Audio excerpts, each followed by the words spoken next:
Bonjour à tous, donc aujourd'hui nous allons voir deux choses. Premièrement, comment on fait du miel crémeux et deuxièmement, comment on sauve une colonie qui n'a plus de reine. Mais avant ça, générique.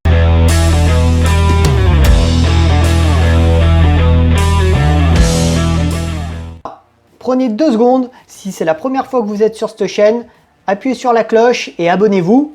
Je vous laisse le temps. Bon, c'est fait. Alors déjà, donc on va voir dans un premier temps pour le miel crémeux, on verra après pour la colonie qui a plus de reine. Donc pour le miel crémeux, comment en faire? Alors j'ai lu énormément d'articles, j'ai regardé énormément de vidéos, j'ai dû regarder à peu près une vingtaine de vidéos et lire une dizaine d'articles. Il n'y a pas une chose pareille, on va dire. C'est-à-dire que il y a de tout. Alors dans tous les cas, j'ai remarqué que le point commun qu'il y avait, c'est qu'il fallait battre le miel. Ça, c'est le truc de sûr.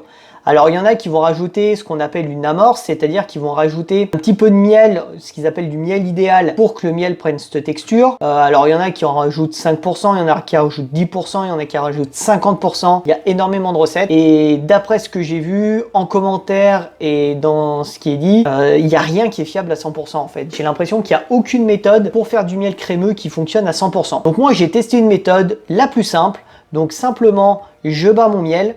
Je l'ai battu plusieurs fois de suite. Ça m'a donné une consistance relativement crémeuse et qui a l'air pas mal. Voilà. En tout cas, je vous montre ça maintenant. Et puis, à tout de suite.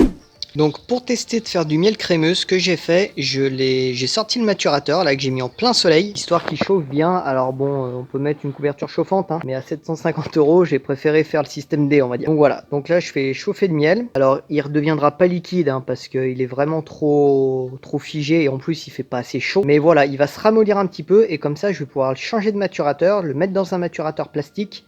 Ce sera beaucoup plus simple pour le mélanger. Ok, donc là je viens de faire chauffer, vous l'avez vu, hein, je l'ai fait réchauffer à l'extérieur le miel. Ce que je vais faire, je vais gratter la couche qu'il y a au-dessus parce qu'il y a un peu de cire. Donc c'est toute la cire qui est remontée, je vais venir la gratter un petit peu là, avec la spatule. Comme ça, c'est juste pour vraiment enlever le plus gros.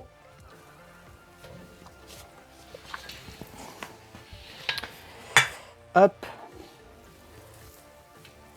J'enlève juste le petit opercule qu'il y a dessus, quoi, que vous voyez. Ça change pas trop en fait par rapport au reste parce que je pense que la cire n'est pas vraiment remontée.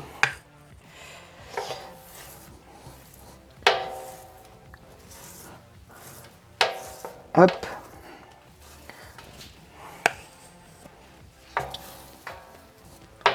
Voilà, en tout cas il s'est bien ramolli, enfin bien ramolli. Ouais, il a une texture qui est pas trop mal, hein, mine de rien en fait.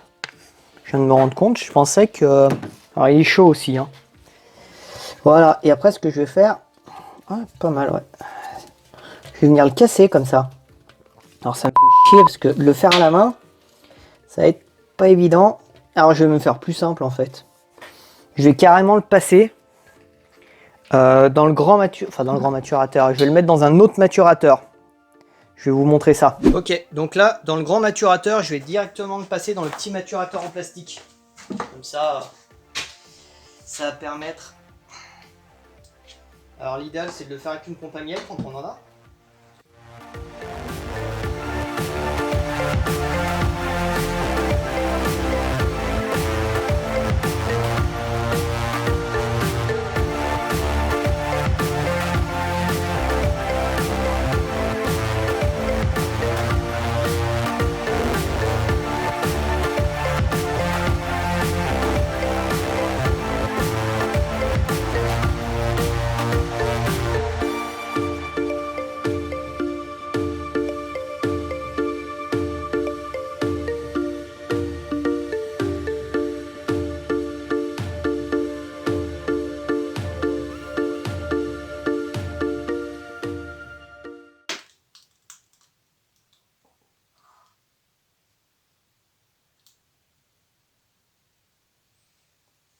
Je crois qu'elle est un peu surchauffée là, non?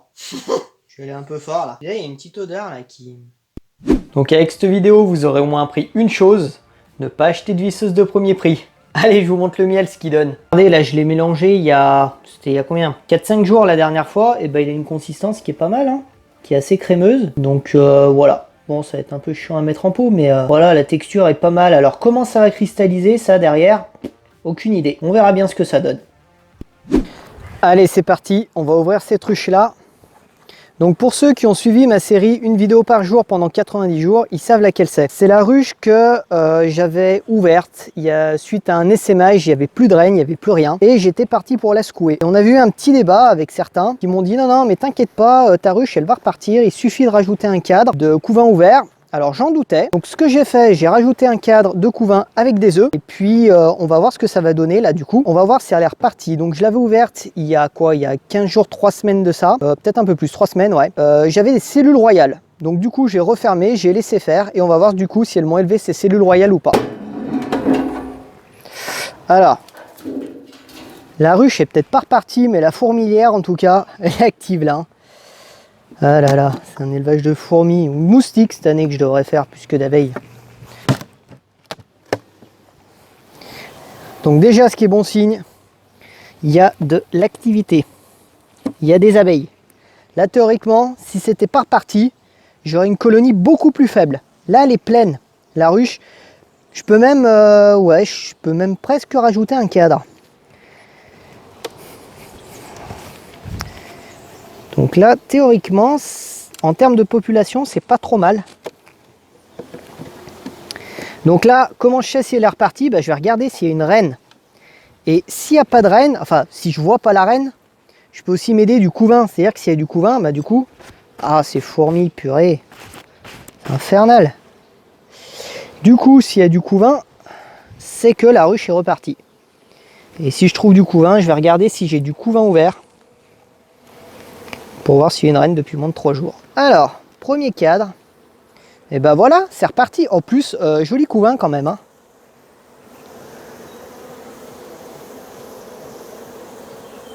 Donc je vais regarder, est-ce que j'ai des larves ici? Ouais, j'ai des larves, j'ai des œufs, j'ai tout.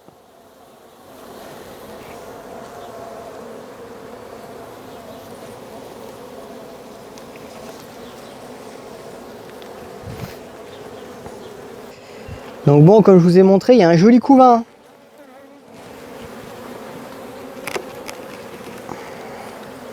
Regardez, là aussi, il est pas mal. Hein. Là, il est en train de naître. Regardez-moi ce couvain. Bon, cette ruche, j'ai bien fait de vous écouter. Hein. Je voulais pas la faire partir, je voulais la secouer. Je vous ai écouté. Et pour être honnête avec vous, j'ai bien fait. Ce que j'aime pas trop, c'est que là, elles sont dynamiques. Là. Bref. Elles ont pas l'air de piquer, mais alors ça, je vais pas le lever. C'est un cadre à mâle. Le cadre à mâle, je m'en fous. Hop. Tac. Je vais lever le cadre d'après. Bon, le cadre d'après, il n'est pas encore construit. Hein. Elles sont en train de le construire. Bon, en fait, j'ai même pas de cadre à rajouter. Voilà. Parce que je sais qu'il y en a quelques-uns là, il y en a 2 qui m'ont demandé où elle en était cette ruche sur la dernière vidéo, donc voilà, je vous donne des nouvelles. Donc elle est bien repartie, hein, très bien repartie, donc bon, j'ai suivi vos conseils, comme quoi j'ai bien fait. Allez, on remballe là.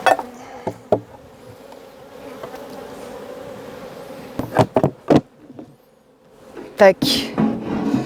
Voilà, et avant de terminer cette vidéo, je voulais vous dire 2 choses. Déjà, la semaine prochaine, j'ai eu la confirmation, on me livre mes rennes. Donc je vous montrerai la semaine prochaine comment on fait des essaims. J'ai aussi reçu ça aujourd'hui, donc la Pivard et la Pibioxal. Donc ça, je connais pas encore, hein, c'est la première fois que j'utilise. Je l'utiliserai pas tout de suite, celui-là, ça va être pour mes traitements d'hiver.